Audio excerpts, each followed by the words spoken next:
السلام عليكم ورحمة الله وبركاته. إن الحمد لله نحمده ونستعينه ونستغفره ونعوذ به من شرور أنفسنا ومن سيئات أعمالنا. من يهده الله فلا مضل له ومن يضلل فلا هادي له. أشهد أن لا إله إلا الله وأشهد أن محمدا رسول الله.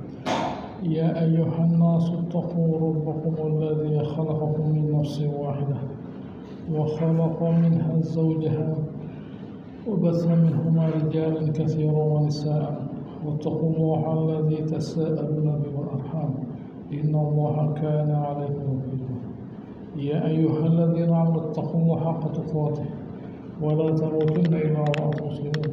يا أيها الذين آمنوا اتقوا الله وقولوا قولا سديدا يصلح لكم أعمالكم ويغفر لكم ذنوبكم ومن يطع الله ورسوله فقد فاز فوزا عظيما. أما بعد فإن أصدق الحديث كتاب الله وخير الهدي هدي محمد صلى الله عليه وسلم. شر الأمور محدثاتها وكل محدثة بدعة.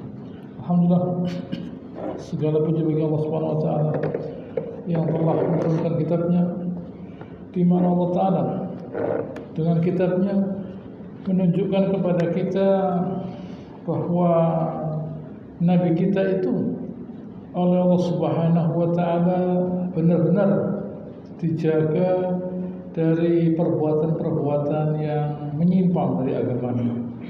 Pada hari ini kita melanjutkan bahas surat sesuai dengan turunnya surat, yaitu pada surat At-Tahrim, surat ke-66.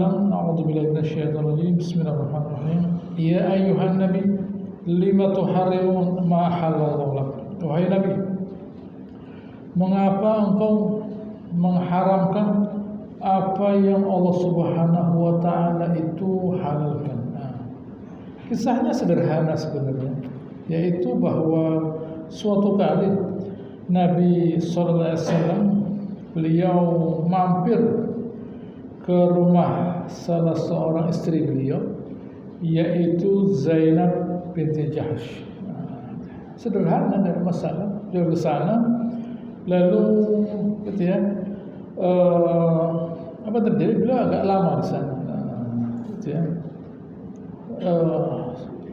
Karena agak lama, ya, menjadi suatu kecemburuan pada istri beliau yang lainnya. Ya wajar, orang perempuan cemburu ya wajar, gitu ya. Kalau orang perempuan itu tidak cemburu kepada suaminya, artinya dia misalnya suami itu kawin lagi ya tidak apa-apa, nanti akhirnya dia juga tidak punya sifat memiliki dirinya.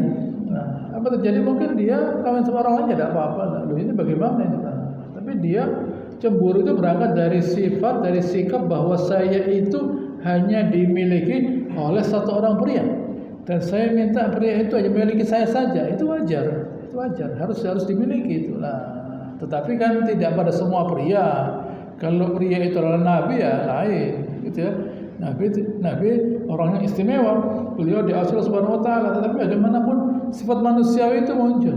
Saat beliau mampir agak lama di rumah Zainab binti Jahsh, seorang istri Nabi yang dikawinkan langsung oleh Allah Ta'ala dari langit. Satu-satunya manusia di dunia yang oleh Allah dikawinkan adalah Zainab binti Jahsh. Dia dikawinkan oleh Allah Ta'ala, bukan oleh orang tuanya. Oleh Allah Ta'ala, bukan oleh orang tuanya. Langsung dikawinkan oleh Allah Ta'ala dari langit saat beliau sebagai istri Zaid bin Harithah. Begitu ya, Allah Ta'ala yang mengawinkan. Memang orangnya hebat, makanya Nabi kepingin, gitu ya. Nabi kepingin hebat orangnya, kawinkan. Nah, Nabi di situ agak lama, ya lawat tidak apa-apa. Di situ Nabi SAW beliau minum, beliau lalu setelah selesai dari situ beliau ketemu, gitu ya, ketemu Hafsah atau istri. Ada yang mengatakan ketemu Aisyah. Baik. Lalu tanya, gitu ya, kamu minum apa? Kamu minum apa?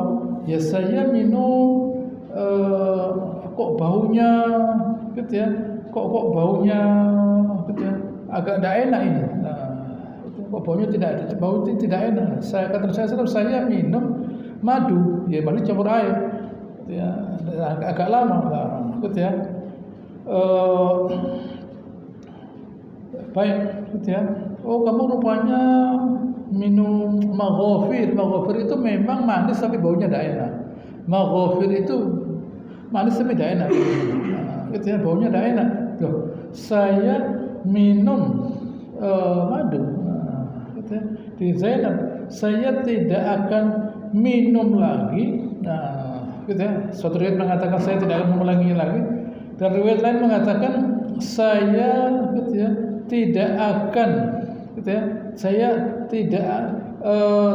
akan gitu ya, tidak akan berhubungan lagi dengan dia, yaitu namanya mendekati talak sudah, begitu ya, mendekati talak sudah. Gitu ya, saya tidak akan lagi berhubungan dengan dia, begitu ya. Baik, Allah Taala ingatkan, ya, wahai Nabi, kenapa engkau mengharamkan sesuatu yang Allah Ta'ala halalkan, yaitu madu dan berhubungan suami istri. Nah, kenapa kok kamu haramkan?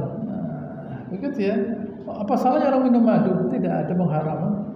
Apa salahnya orang berhubungan dengan istri? Tidak pengharaman. Nah, kenapa kamu mengharamkan sesuatu yang sebelumnya halal? Apa dasarnya mengharamkan? Tabtaghi mardhata azwajik. Kepingin mengharapkan keridhaan istri-istrimu. Gitu ya. Wallahu Ghafurun Rahim. Allah Subhanahu wa taala itu Maha Pengampun dan Dia itu Maha Penyayang. Nah, di sini Allah Subhanahu wa taala langsung menutup kalimat ini dengan sifatnya. Menutup kalimat dengan sifatnya, yaitu Allah Subhanahu wa taala itu tidak, ini barang bahaya loh ya. Ini suatu pelanggaran hukum yang berat loh ya. Tetapi ketahuilah bahwa Allah taala itu mulia. Mulia dalam arti dia merahmati. Nah, Allah Ta'ala tidak menggunakan azizul hakim, berarti mau menghukum. Allah Ta'ala tidak. Ghafurur Rahim. Seharusnya Allah Ta'ala bisa azizul hakim menghukum, tidak. Ghafurur Rahim. Allah Ta'ala mengedepankan sifat penyayang. Karena mungkin dalam pandangan Allah Subhanahu Wa Ta'ala yang Maha Tahu, Nabi SAW sebagai seorang manusia terbawa secara emosi oleh istrinya. Nah, ini contoh. Nah, contoh dari Allah Ta'ala kepada kita, bahwa manusia itu meskipun dia adalah seorang rasul, seorang utusan Allah Ta'ala, tapi dia bisa salah. Tetapi ada pengawasan dari Allah Ta'ala. Nah, gitu ya. Meskipun dia seorang nabi, dia bisa salah, tetapi ada pengawasan dari Allah Subhanahu wa taala loh. Begitu ya, ini bisa kita camkan ini. Gitu ya. Baik, ayat selanjutnya ayat 2, qad faradallahu lakum tahillata aymanikum. Sudah Allah Ta'ala tetapkan buat engkau ya Rasulullah tahillata aymanikum, yaitu penghalal dari sumpah. Nabi mengatakan wallah, saya tidak akan minum itu lagi, saya tidak akan berhubungan dengan dia. Dua sumpah, satu sumpah pada dua perbuatan. Allah Ta'ala mengatakan silahkan, gitu ya, kamu tutup, kamu kafarah, gitu ya, hapuskan itu dengan, gitu ya, dengan berpuasa nantinya. Wallahu maulakum wa huwa al-alim al-hakim. Allah Ta'ala itu pelindung kalian semua. Pelindung kalian semua, pelindung dari kemurkaan Allah Ta'ala. Allah Ta'ala itu melindungi kita dari murkanya. Allah Subhanahu wa taala itu melindungi kita dari murkanya. Kita dilindungi Allah Subhanahu wa taala dari siapa? Dari murkanya. Kenapa kok harus dimurkai? Ya salah, memang berdosa. Kita itu banyak dosanya yang membolehkan Allah Ta'ala menghukum kita. Tidak. Allah Ta'ala melindungi kita dari kemurkaannya. Karenanya dia adalah seorang zat yang al-alim, yang maha tahu, dan dia bijak. Gitu ya. Orang itu kalau tahu dia bijak. Kalau orang itu pintar, punya ilmu, dia bijak. Allah Ta'ala berkata al-alim, saya itu tahu. Karena saya tahu, saya hakim, bijak. Jadi dibalik saja. Kalau orang itu tidak tahu, tidak punya ilmu, dia tidak bijak, alias ngawur. Ngawur itu alias merusak. Begitu ya. Kalau orang itu tidak punya ilmu, apa tindakannya? Ngawur, alias merusak. Begitu ya. Penting orang punya ilmu agar tindakannya tidak ngawur. Dan Allah SWT waktu melihat nabinya salah, tidak serta-merta dihukum, diingatkan, segera diingatkan. dibiarkan salah. Nanti dihukum, dibiarkan terus dihukum gitu. Tidak, diingatkan kamu itu salah, gitu ya, tidak boleh begitu, dan segera kafarah, gitu ya, berpuasa untuk menutupi dosa-dosamu. Cerita Allah Taala di sini ayat 3. Wa id asrun nabiyyu ila ba'di azwajihi haditsan. Nabi berkata kepada Hafsah, gitu ya, jangan beritahu Aisyah ya. Ada riwayat mengatakan begitu. Jangan kamu kasih tahu Aisyah ya bahwa beliau tadi mampir agak lama di rumahnya Hafsah lah. Gitu ya. Wa id asrun nabiyyu ila ba'di azwajihi haditsan. Jangan ngomong kan. Nabi menyembunyikan suatu informasi dari salah seorang istrinya, yaitu Aisyah kepada Hafsah, jangan ngomong kepada Aisyah ya, supaya tidak memperluas jadi ramai. Falamma nabba'at bihi, tapi dia ngomong, gitu ya, dan kemudian, gitu ya, wa azharallahu alaihi, gitu ya, dan Allah Subhanahu wa Ta'ala itu menampakkan, gitu ya. Dan Allah Subhanahu wa Ta'ala itu menampakkan kepada Rasulullah SAW, gitu ya, menampakkan kepada Nabi SAW, gitu ya, bahwa orang ini, perempuan ini ngomong, Hafsah ini ngomong. Jadi kadang-kadang memang orang itu lupa bahwa seorang Rasul itu selalu keep information. Selalu diberitahu oleh Allah Ta'ala. Tidak ngerti, tidak tahu. Dipikir seperti kita ini, tidak tahu apa-apa. Waktu Hafsah cerita kepada Aisyah, Allah Ta'ala ngasih tahu Nabi SAW, ini loh istrimu ngasih tahu istrimu yang lain. Hafsah ngasih tahu Aisyah, sudah dikasih tahu, jangan ngasih tahu, tidak bisa. Orang perempuan itu begitu. Paling enak bilang kepada orang perempuan, jangan ngasih tahu ya, tersebar. Kamu jangan ngasih tahu ya, anaknya ini diminta ini. Oh iya, saya tahu, tapi sudah tersebar. Selesai. Ya, misalnya ketemuan gitu ya, tidak hanya 2 orang saja. Kalau sudah 2 orang itu laki, tidak apa-apa, gitu ya. Tetapi 2 orang laki ada 1 perempuan, tersebar berita itu. Tidak bisa. Ya, semoga informasi orang perempuan itu tersebar beritanya. Arrafa ba'dahu wa a'rada an ba'd. Gitu ya. Gitu ya. Ada, gitu ya, yang ngaku-ngaku, gitu ya, Nabi marah, gitu ya, gitu ya, arrafa ba'dahu wa a'rada an ba'd. Yang ya ada sebagian yang diakui, sebagian tidak. Begitu ya. Falamma nabba'aha, setelah diberitahu, gitu ya, bahwa kamu ini ya sudah dikasih tahu, tidak boleh ngasih tahu. Gitu ya. Kan sudah dikasih tahu, tidak boleh ngasih tahu, diberitahu. Loh kok tahu? Qalat man anba'aka hada? Siapa yang ngasih tahu ya Rasulullah? Qala nabba'ani al-alim al-khabir. Lo bayangkan ini. Ini istrinya Nabi ya. Ini istrinya Nabi loh ya. Istri Nabi itu tanya pada beliau, yang ngasih tahu kamu siapa? Loh lah ya apa ini? Begitu ya. Lah siapa lagi kalau bukan Allah Ta'ala? Tidak usah dijawab. Allah mengatakan nabba'ani al-alim al-khabir. Yang kasih tahu saya Allah Ta'ala yang maha tahu, yang kecil. Al-alim secara umum, al-khabir lebih kecil lagi. Gitu. Khabir itu yang kecil-kecil tahu Allah Subhanahu wa Ta'ala. Allah Ta'ala ingatkan. Begitu ya. In tatuba faqad saghat qulubuhuma. Gitu ya. Kalau kalian itu tatuba ila Allah, kalau kalian itu melanjutkan perbuatan kalian dengan bertaubat, ketahuilah bahwa kalian itu sebenarnya sudah berdosa. Sudah ada kecenderungan kepada dosa. Jadi bagaimana? Taubat. Tapi kalau tidak, kalau tidak, wa in tadhaharu alaihi, kalau kalian itu memang saling, gitu ya. Kalau kalian itu saling tolong menolong di dalam menjatuhkan Nabi, ya, wa in tadhaharu fa inna Allah maulahu wa Jibril wa salihul mu'minin. Nanti yang akan menolong itu Allah Ta'ala. Wa in tadhaharu fa inna Allah maulahu. Kalau kalian berdua saling tolong menolong menjatuhkan Nabi, ketahuilah fa inna Allah maulahu. Allah Ta'ala itu maulanya Nabi, penolongnya Nabi. Wa Jibril, ditambah lagi Jibril, wa salihul mu'minin, dan orang-orang beriman yang soleh.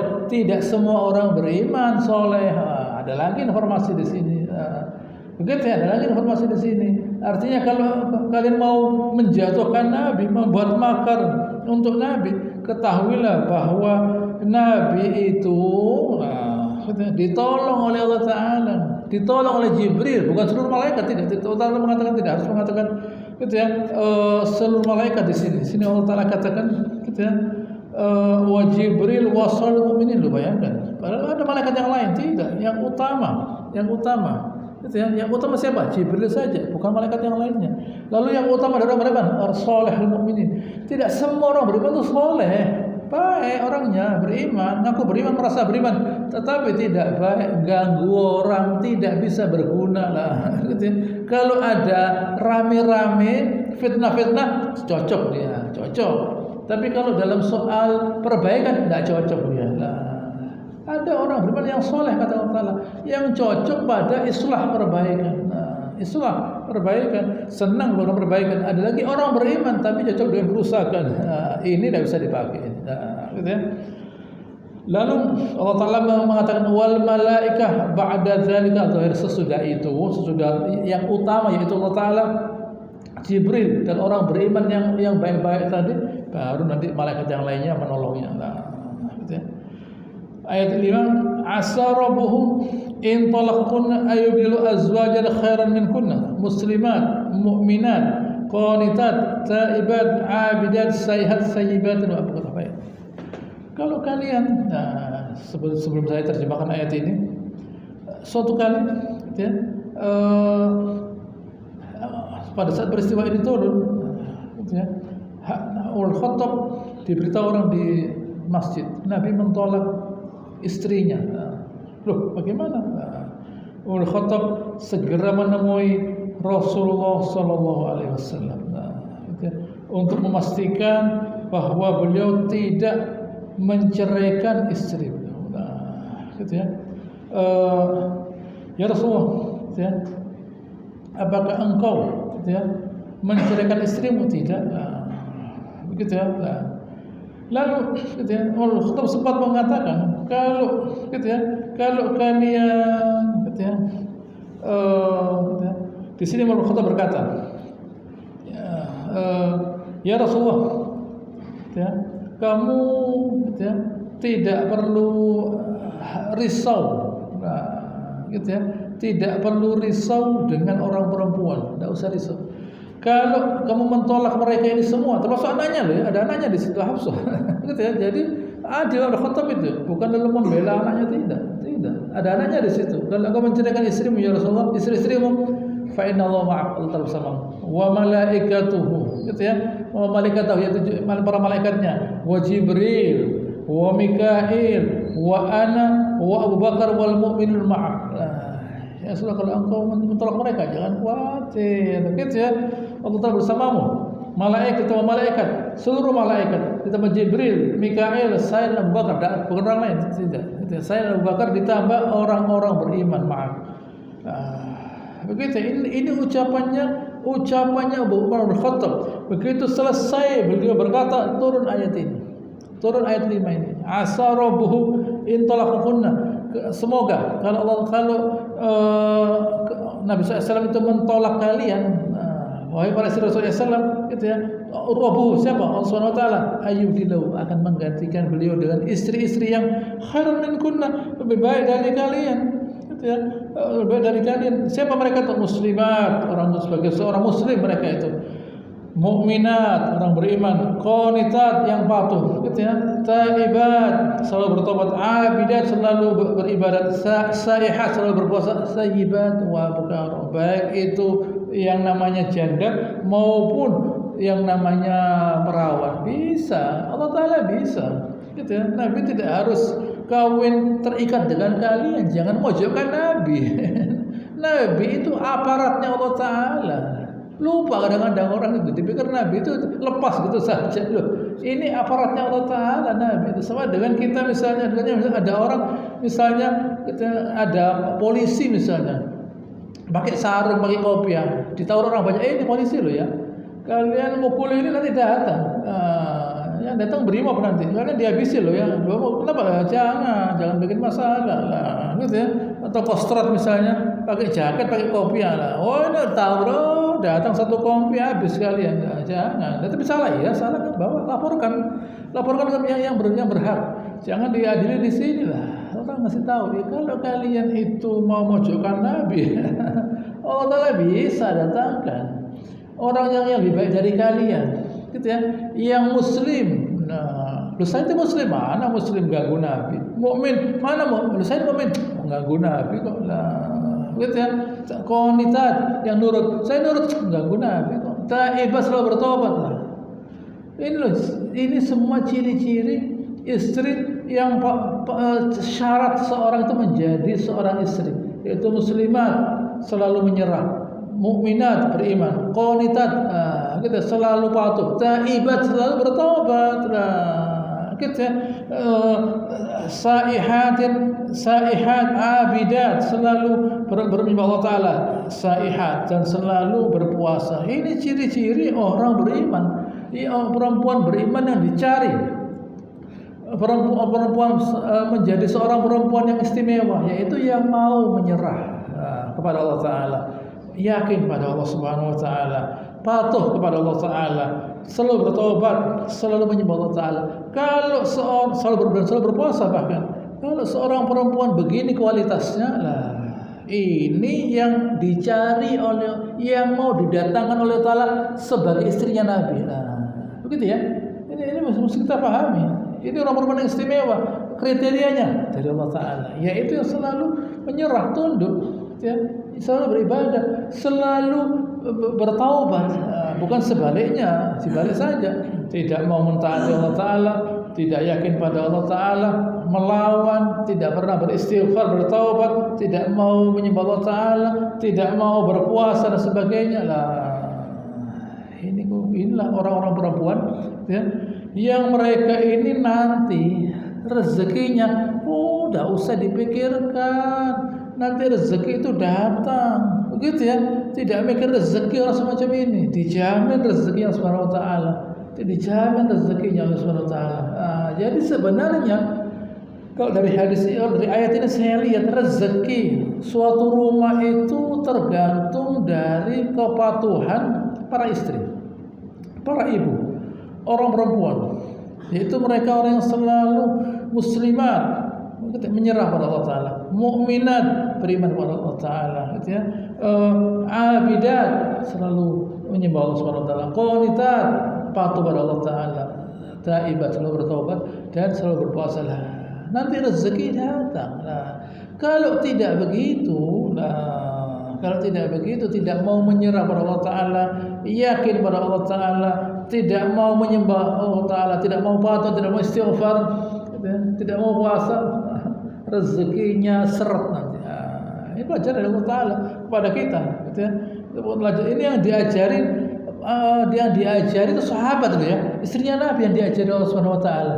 Yang diajari itu orang baik-baik, orang yang dipilih Allah Subhanahu Wa Taala, diancam oleh Subhanahu Wa Taala, diancam, kalian ya jangan merasa mulia. Loh, bagaimana? Allah Taala bisa datangkan yang begini kriterianya. Kami tidak begitu, mana? Kalau kalian memiliki kriteria semacam ini, kalian tidak akan memaksa Nabi untuk berbohong. Nah, gitu. Kalian memaksa Nabi untuk berbohong. Nah, gitu. Ya, jangan memberitahu Aisyah ya. Nah, saya tidak akan lagi minum ini, saya tidak akan lagi berhubungan dengan Zainab binti Jahsy. Itu kan sudah rentetan kesalahan itu. Siapa yang mendorong Nabi begitu? Ya kalian. Nah, itu ya kalian yang mendorong Nabi berbuat semacam ini. Ini Nabi ya, ini Nabi yang Allah Taala jaga. Itu pun masih berpeluang untuk dikendalikan, dipengaruhi, diselewengkan oleh istrinya. Andaikan tidak dijaga bagaimana? Gitu ya, baik. Allah Ta'ala ingatkan kepada kita orang beriman. Ayat 6. Ya ayyuhalladzina amanu qu anfusakum wa ahlikum nar. Wahai orang beriman, hendaknya kalian itu menjaga diri kalian dan keluarga kalian, yaitu istri dan anak-anak kalian. Dari apa? Dari neraka. Dari api neraka. Di sini Allah Subhanahu Wa Taala meletakkan kewajiban Kalau yang tadi jadi orang baik itu kewajibannya istri. Yang jaga istri anak siapa? Kita suami. Nah, gitu ya. Yang berbuat para istri, yang menjaga mereka para suami. Nah, gitu ya. Yang baik itu para istri. Lah yang jaga mereka tetap baik para suami. Nah, para suami bisa saja tiba-tiba tidak taat, gitu ya. Tiba-tiba tidak taat, tiba-tiba tidak ingat pada Allah Taala. Siapa yang jaga? Suami. Suami itu memang tidak harus amal solehnya banyak, tidak. Suami itu bukan orang yang lama zikir. Orang perempuan mungkin bisa zikir lama, baca Al-Quran. Suami tidak bisa. Tetapi mereka punya kelebihan, kekuatan jiwa. Makanya disebut qawwam. Nah, qawwam 'alan nisa itu artinya mereka menjaga orang-orang perempuan ini tetap dalam kebaikan. Nah, begitu ya. Orang laki itu menjaga orang-orang perempuan dan anaknya dalam kebaikan. Ayo ngaji, baca Al-Quran. Nah, baca Al-Quran. Saya dengarkan. Ayo ke mana anak baca Al-Quran, saya dengarkan. Nah, begitu ya. Dia belum tentu baca Al-Quran, tapi dia memerintahkan dia baca Al-Quran. Ayo baca Al-Quran. Ayo begini. Nah, tugasnya orang laki itu begitu. Gitu ya. Bukan sebaliknya. Bapaknya misalnya dibanguni oleh istrinya. Iya, kalau keadaan itu pasti terjadi. Nah, kalau tidak, gitu ya. Suami bangunkan istrinya, ayo bangun. Nabi itu membangunkan istrinya di 10 hari terakhir bulan Ramadan. Bukan untuk sholat, tidak. Sekedar duduk saja, zikir. Bukan untuk sholat, tidak. Tidak harus sholat. Yang penting bangun, jangan tidur. Tapi bangunkan mereka. Begitu ya. Nabi membangunkan istri beliau untuk beribadah di 10 hari terakhir bulan Ramadan. Bukan sholat, tidak. Yang bangunkan beliau. Gitu ya. Yang bukan beliau. Tetapi yang berzikir ya istri beliau. Nah, kita juga begitu. Kita menjadi motor pendorong pada keluarga kita itu untuk mentaati Allah Taala. Begitu. Ini fungsinya apa? Dijaga dari apa? Dari neraka. Di mana waquduhan nas wal hijarah. Di mana bara apinya, bahan bakarnya itu manusia dan batu. Gitu ya. 'Alaiha malaikatun ghilaz. Kita bengis, gitu ya. Syidat keras. La ya'sunallaha ma amarahum wa yaf'aluna ma yu'marun. Mereka itu mentaati Allah Subhanahu, tidak akan melawan Allah Subhanahu wa taala. Mereka kerjakan apa yang mereka diperintahkan. Gitu ya. Saya ulangi lagi. Gitu ya. Hendaknya salat dari salat. Beliau bersabda, "Muru as-sabiyya bis-shalah idza balagha 7 sinin." Perintahkan anak untuk salat kalau sudah umur 7 tahun. Fa idza balagha 20 sana fadribuhu 'alaiha. Kalau sudah 10 tahun kalian pukul. Yang dipukul bukan anaknya, setannya. Anak itu ada setannya. Ada setannya membuat dia malas mendirikan salat. Dipukul supaya keluar setannya. Begitu ya. Dipukul supaya keluar setannya. Ayo pukul. Ayo salat dipukul. Kenapa? Supaya dia mendirikan sejak kecil diperintahkan salat. Dan yang lebih baik yang seharusnya di masjid. Begitu ya. Jangan anaknya di masjid, bapaknya di mana tidak tahu. Nanti yang repot takmirnya pengurus ubur-uburan sama anaknya. Jangan begitu ya. Nanti takmirnya ubur-uburan, orang mengganggu orang. Anaknya siapa ini? Nah, ke masjid bapaknya tidak ada. Loh, di mana bapaknya ini? Agamanya apa bapaknya ini? Begitu ya. Mungkin lain agama anaknya dengan bapaknya mungkin. Begitu ya. Oh, ini lain. Bapaknya bukan orang muslim. Oh, ya sudah, mafhum gitu ya. Kasihan. Anak ini masuk Islam anak ini. Umur 7 tahun masuk Islam. Umur 7 tahun, mainan dia. Gitu ya. Bapaknya agama lain. Nah, ibunya agama lain. Wah, repot ini warna-warni lah. Gitu ya. Itu tidak kok. Bapaknya muslim. Ibunya muslim loh. Suruh ke sini bapaknya suruh sholat di masjid. Begitu ya, suruh sholat di masjid. Mau di mana bapaknya ini? Suruh sholat di masjid. Bapak ada kakeknya, ada pamannya, ada di masjid. Dibiasakan sejak kecil sholat di masjid bersama bapaknya. Begitu ya. Nanti sampai dewasa sholat ke masjid karena sudah dibiasakan. Di alam bawah sadarnya itu dia ke masjid. Nah, alam bawah sadarnya masjid. Nah, begitu. Sekarang kepada orang kafir. 7. Ya ayyuhalladzina kafaru la ta'tadzirul yaum. Wahai orang kafir, kalian itu tidak perlu hari ini, yaitu hari kiamat, gitu ya, membuat uzur. Nah, gitu ya, kalian itu tidak perlu membuat uzur. Ya saya itu dulu begini, gitu ya. Saya itu dulu begini. Uzur. Dipikir Allah Subhanahu wa taala tidak tahu kalau mereka itu memang tidak mau. Kenapa ya? Pertanyaannya kok tiba-tiba Allah Subhanahu wa taala berpindah pada orang kafir. Orang kafir itu sekedar jadi contoh buat kita loh. Ya, sekarang ya saya ngomong sama orang kafir. Ya, orang kafir.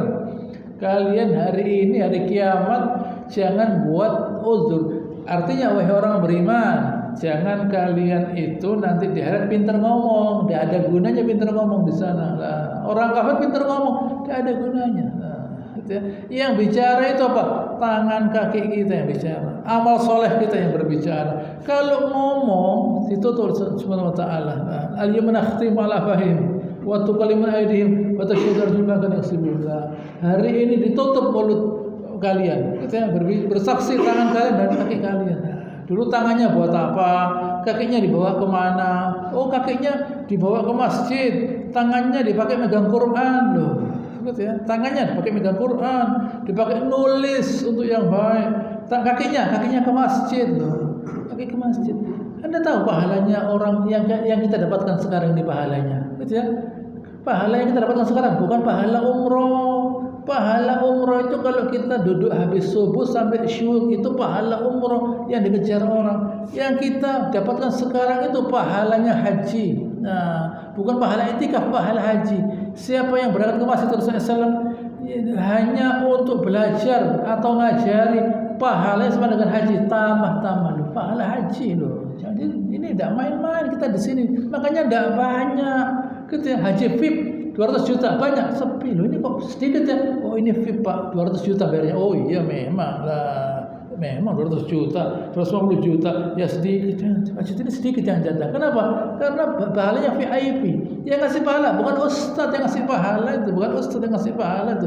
Yang ngasih pahala bukan pengurus, yang ngasih pahala Allah Taala. Jadi yang milih ya Allah Taala yang milih. Berangkat ke masjid berangkat. Nah, siapa yang nyuruh datang ke sini? Siapa? Apa disuruh istri, disuruh anak? Tidak, teman tidak, tapi datang ke sini, mau duduk di sini. Nah, sementara yang lainnya pulang, Nah, begitu yang lainnya pulang, tidak tahu manfaat duduk sini. Begitu ya, yang disebut tahu itu tahu manfaatnya. Saya mau duduk di sini. Mengapa? Karena saya duduk di sini belajar Al-Quran. Kenapa? Pahalanya haji. Siapa yang ngomong? Nabi SAW, bukan Ustaz yang ngomong. Nabi SAW. Kita duduk di sini mempelajari kitab Allah sama pahalanya dengan berhaji. Kok bisa? Allah Taala kasih pahala haji. Bisa. Kenapa? Sama dengan ada orang kaya. Saya kasih contoh. Ada orang kaya miliuner menghajikan orang, masuk dia kan dia kaya. Lah kalau orang seperti saya masih menghajikan orang, ditanya orang, "Ohnya dari mana, Ustaz?" Nah, tapi kalau memang hajikan orang yang punya sumur minyak, begitu ya udah salah, dia punya sumur minyak lah. Kalau yang punya sumur bor ya enggak. Yang sumurnya muncrat air ya enggak. Yang punya sumur muncrat minyak, iya benar ya. Allah Taala yang menciptakan minyak kok. Yang menciptakan minyak Allah Ta'ala, yang menciptakan bumi Allah Ta'ala. Allah Ta'ala berkata, saya kasih pahala. Kenapa kok pahala itu harus dengan perbuatan? Allah Ta'ala bisa kasih pahala tanpa perbuatan. Gitu. Ini bagaimana? Haji lah pakai ke haji. Pahala haji sama haji bisa. Kenapa? Kalau sholat tidak bisa. Sholat tanpa ibadah, pahala sholat tanpa sholat tidak bisa. Harus sholat. Pahala puasa tanpa puasa harus puasa. Tapi kalau haji bisa. Kenapa? Allah bisa ngasih pahala bukan dari ustaz, bukan dari pengurus, dari Allah Subhanahu wa taala. Ini penting kita pahami. Jangan sampai nanti di akhirat, iya saya dulu gitu ya, tidak punya kesempatan berbuat baik. Repot saya itu dulu. Sibuk lah. Ya sudah. Allah Taala katakan di sini ayat 7, "Innama tujzauna ma kuntum ta'malun." Kalian dibalas sesuai dengan perbuatan kalian. Kalau dulu kalian itu sedang berbuat baik, pahalanya banyak, ya sekarang hasilnya. Kalau tidak ya tidak, selesai. Gitu ya. Jadi yang membela kita itu bukan keluarga, bukan harta, bukan kekuasaan. Yang membela kita itu amal soleh kita. Kalau di dunia mungkin bisa bela, mungkin belum tentu. Orang sakit saja, apakah orang sakit itu menjadi sembuh karena hartanya, karena keluarganya, karena kedudukannya, karena ilmunya? Orang sembuh karena Allah Ta'ala, sembuh selesai. Seizin Allah Ta'ala. Orang sakit itu minum obat ya, tapi tidak sembuh. Minum obat ya, ke dokter betul obatnya, tapi tidak sembuh. Sudah betul dia berusaha ya, tapi tidak sembuh. Yang ngasih kesembuhan Allah Subhanahu wa taala. Nah, kita juga begitu. Yang ngasih pahala Allah Subhanahu wa taala, jangan keberatan beramal soleh. Jangan keberatan, jangan kita menjadi orang-orang yang miskin dari amal soleh. Begitu ya. Miskin yang sebenarnya itu miskin dari amal soleh. Begitu ya. Yang disebut miskin itu bukan miskin harta, tidak. Miskin dari amal soleh. Yang disebut kaya, saya balik kaya amal soleh. Dia banyak zikir, banyak baca Al-Quran, kaya dia. Di dunia tidak kelihatan, di dunia tidak kelihatan. Gitu ya. Kelihatannya nanti baru di akhirat. Sekarang kembali pada orang beriman. Sudah tahu ya manfaat amal soleh. Sekarang Allah Ta'ala mau ngomong lagi. Ayat 8, ya ayyuhalladzina amanu tubu ilallahi taubatan nasuha. Orang beriman, hendaknya kalian itu bertaubat, kembali kepada Allah Ta'ala. Taubat itu saya merasa bahwa apa yang saya kerjakan ini masih kurang. Saya merasa masih kurang. Saya masih merasa bahwa perbuatan saya yang baik-baik itu saya campur dengan dosa-dosa. Saya masih kurang. Orang semua bilang saya itu baik, amal soleh saya baik, katanya orang. Tapi saya tidak berkata begitu. Saya merasa kurang. Gitu ya, saya merasa kurang dan saya merasa bahwa dosa-dosa saya masih banyak. Ini suatu kenikmatan. Suatu kenikmatan adalah seseorang itu merasa bahwa amal solehnya masih kurang, merasa bahwa dosanya yang banyak. Allah Taala katakan taubatan nasuha. Di sini ada sebuah sabda Rasulullah, at-taubah minaz dzunub ayyatuba minhu tsumma la ya'udu fihi. Taubat itu yaitu orang yang bertaubat gitu ya, dari sebuah dosa kemudian dia tidak melakukannya kembali. Kita tidak melakukan kembali, selesai gitu. Bagaimana caranya supaya tidak mengulangi lagi? Ya menghilangkan pengaruh dari dosa tadi. Gitu ya. Sebenarnya dosa itu barang yang tidak kita perlukan. Maksiat yang kita perlukan. Kalau kita kepingin melakukan maksiat, beritahu hawa nafsu kita, apa saya butuh dengan itu? Tidak butuh kita tidak butuh maksiat. Kita tidak butuh maksiat. Kalau hawa nafsu butuh dia. Hawa nafsu butuh. Mengapa? Hawa nafsu itu selalu mendorong kita melakukan perbuatan melawan Allah Ta'ala. Jadi sebenarnya tidak enak. Kenapa? Ada kegelisahan. Al-itsmu ma haka fi sadrik. Dosa itu apa yang kamu rasakan tidak enak dalam hatimu. Wa takhafu ayatali alaihi nas, dan kamu khawatir dilihat orang. Artinya, ini di sini Nabi menjelaskan. Kita dikasih nikmat Allah Ta'ala, yaitu apa? Waktu kita berbuat sesuatu yang namanya dosa, tidak enak loh ya hati ini. Hati saya tidak enak. Begitu ya. Dan saya itu menyembunyikan dari manusia. Berarti saya tahu bahwa itu tidak benar. Saya tidak tahu. Saya tahu itu tidak benar. Buktinya apa? Ada rasa malu saya. Kenapa? Ada kehinaan di situ. Jadi saya sembunyikan dari orang. Saya bersembunyi dari orang agar orang tidak lihat. Kenapa? Saya malu. Kenapa? Ada kehinaan di situ dulu. Lah kalau ada kehinaan, kenapa kok dikerjakan? Apa ada enaknya? Tidak enak, gelisah. Tidak enak, ada kegelisahan. Tidak ada kegelisahan. Bagaimana caranya supaya orang itu merasa tenang mentaati Allah Ta'ala? Kalau kita biasakan mentaati Allah Subhanahu Wa Ta'ala, akan kita rasakan tenang di situ. Akan kita rasakan ketenangan dalam mentaati Allah Ta'ala. Jadi sewaktu kita mau maksiat, tidak enak kok rasanya. Tidak enak rasanya ya.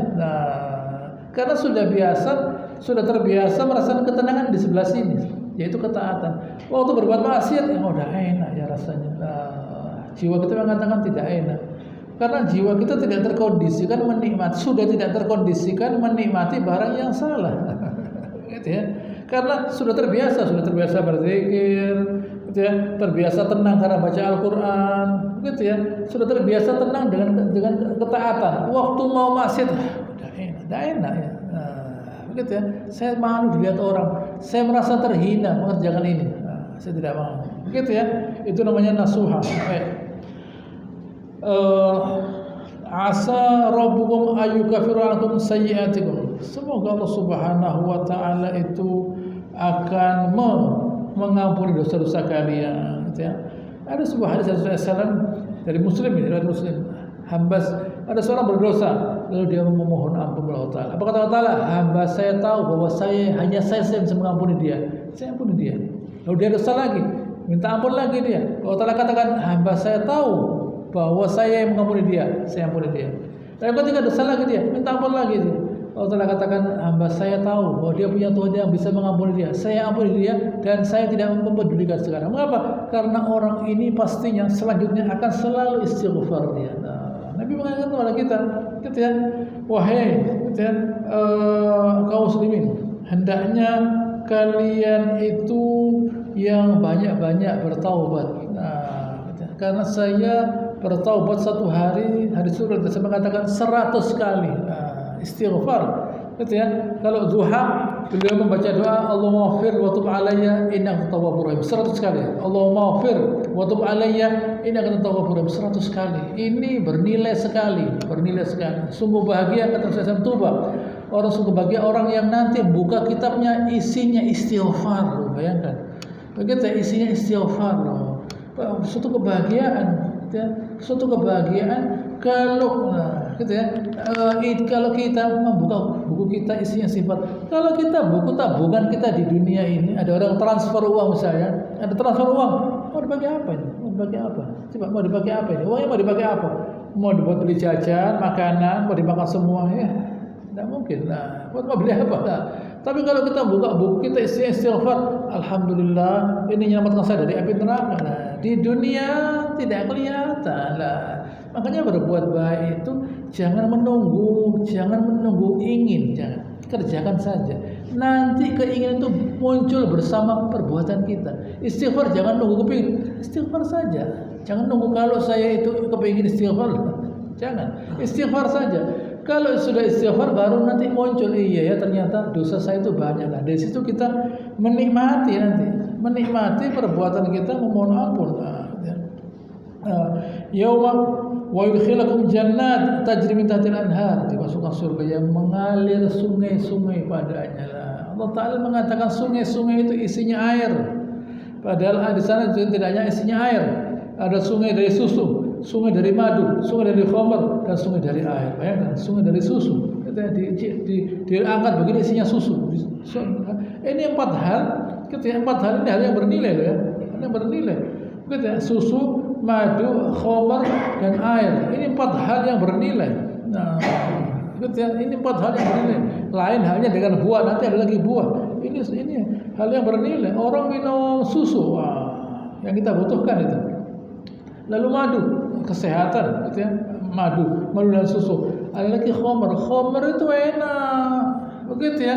Enak di badan khamr itu, tapi tidak memabukkan di akhirat nanti. Nah, di dunia andai kan khamr tidak memabukkan diminum orang muslim bisa minum, tapi tidak bisa, bahaya. Nah, begitu ya. Apalagi nanti yang minum misalnya imam yang minum, repot ini. Nah, gitu. Ustadznya minum khamr lah, gelian nanti lah. Gitu. Tidak baca tafsir dia. Nah, mau ke masjid kesasar rumahnya orang. Nah, begitu ya, sasar rumahnya orang. Ini masjid ya loh. Bingung, bahaya. Udah hilang akalnya. Itu bahayanya khamr. Di akhirat tidak, hanya nikmatnya saja, mazharahnya tidak ada. Madu di dunia kita minum banyak-banyak, gulanya naik nanti. Nah, susu juga begitu, bahaya susu banyak-banyak. Nah, tidak boleh, tidak ada gunanya. Banyak minum terus minum. Gitu ya, mati orang kebanyakan minum mati. Secukupnya. Di akhirat tidak ada batas. Di akhirat tidak ada batas. Baik, itu kenikmatan cairan.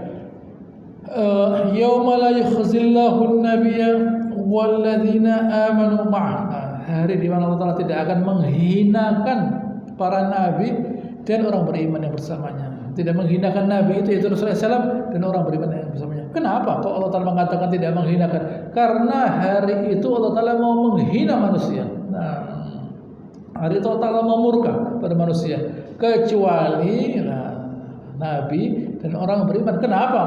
Karena mereka mentaati Allah Ta'ala. Kehinaan di dunia ini kan persepsi saja. Kita dihina orang, katanya dia kita terhina, tapi kita tidak terhina. Katanya dia, anggapannya dia, kita tidak terhina. Tapi kalau di akhirat khizyun itu azab, artinya dihina itu mau diazab, dihina mau diazab. Di sini ya apa orang mau mengkritik kita, menghina kita, tidak ada yang berkurang mutu badan kita. Gitu ya. Kita misalnya dihina orang, gitu ya.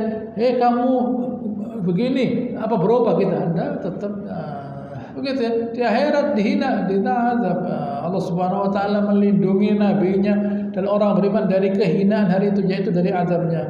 Nurum yas'a bainahum wa bi'aymanihim. Nah, cahaya menaungi mereka. Kenapa kok cahaya? Karena hari itu gelap. Hari itu gelap gitu. Karena hari itu gelap. Gitu. Karena hari itu gelap. Nabi bersabda, "Basyiril masya'in." Gitu. Fi zulam. Gitu fi binuri tama. Basyiril masya'in fi zulam binuri tama yaumil qiyamah. Gitu. Basyiril masya'in fi zulam ila masajid binuri tama yaumil qiyamah. Berikan berita gembira kepada orang yang berjalan di kegelapan malam. Ya. Waktu maghrib lumayan, pulangnya sudah gelap. Lalu isya masih kembali lagi ke masjid, ya gelap lagi. Baik, pulangnya gelap. Subuh berangkatnya gelap, pulangnya ya kadang-kadang masih gelap. Gitu. Nggak apa-apa. Di akhirat nanti waktu gelap-gelap terang, ada cahaya. Allah memberi cahaya kepada orang beriman. Tidak itu saja. Apa kata mereka? Rabbana atmim lana nurana. Gitu ya. Ya mereka itu memohon gitu ya kepada Allah Subhanahu wa taala gitu ya. Agar Allah Subhanahu wa taala gitu ya menyempurnakan cahaya kami, menambah gitu ya, menambah cahaya kami. Nah, gitu ya, menambah cahaya kami. Kenapa? Karena gitu ya, cahayanya orang munafik tidak ada, mati cahayanya. Nah, begitu ya. Loh, kalau ini cahaya mati, ya Allah tambahkan cahaya saya. Nah, begitu ya. Kalau di ruangan ini misalnya ada yang percaya, ada yang tidak, katakan ini sekedar ilustrasi saja. Gitu ya. Maksudnya berkurang cahaya tidak cukup, ya Allah tolong sempurnakan cahaya kami. Artinya berikan kami ini cahaya yang mencukupi kami dari cahaya yang lainnya. Nah, begitu ya, minta dicukupi. Nah, ya tentu cahaya itu, mengenai cahaya sekarang saya ingatkan. Ada orang yang cahayanya hanya untuk menyinari kakinya saja. Ada lagi orang yang cahayanya bisa menyinari sampai Yaman. Bayangkan, misalnya dari Madinah sampai Yaman. Bayangkan, Yaman itu di mana? Yaman itu di mana? Yaman itu di mana? Saya di sini di Surabaya ada sebuah cahaya. Saya gambarkan saja dari Surabaya sampai Banyuwangi. Cahaya apa ini? Cahaya apa? Ada orang yang imannya lemah, redup cahaya lampunya hanya untuk nyari kaki. Ada lagi yang miliaran watt ya, besar lampunya, gitu ya. Sampai Banyuwangi sana ikut terang. Gitu ya. Kalau dinyalakan di Surabaya, Banyuwangi sampai Solo sana, gitu ya. Sampai Jawa Tengah menyala semua. Lampu apa ini? Kok bisa menyala di mana-mana? Lampu itu artinya keyakinannya. Semakin orang itu yakin kepada Allah Ta'ala, semakin terang lampunya.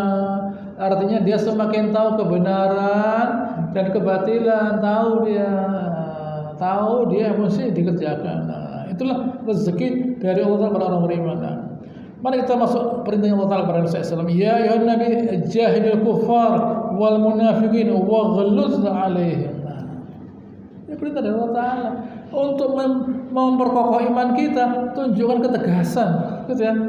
Wahai Nabi, perangilah orang kafir, perangilah orang munafik, waghluz alaihim, yang keras kepada orang kafir, yang keras kepada orang munafik. Kenapa? Karena mereka ini menunjukkan perlawanan kepada orang beriman. Lah, kamu jangan diam saja, tak boleh, gitu ya. Waghluz alaihim, yang keras, yang tegas. Kenapa? Lah, ma'wahum jahannam wa bi'sal masir. Mereka itu tepatnya di neraka. Pertegas lagi, kenapa tidak dibiarkan saja? Nah, gitu ya. Orang-orang yang kafir, orang munafik loh. Kalau orang-orang kafir dibiarkan, gitu ya, menunjukkan kehebatan kekafirannya, kita dihina. Nah, gitu ya, kita akan terhina. Kita tidak merasakan kumpul orang kafir. Kita tidak merasakan dijajah. Kita tidak merasa dijajah. Kecuali kalau kita lahir tahun 1930. Nah, kita lahir tahun 1930, merasa kita dijajah. Apalagi lahir tahun 1920, tahu kita penjajahan. Nah, di atas 50 mungkin. Tidak tahu penjajahan itu apa, tidak tahu kita. Gitu ya.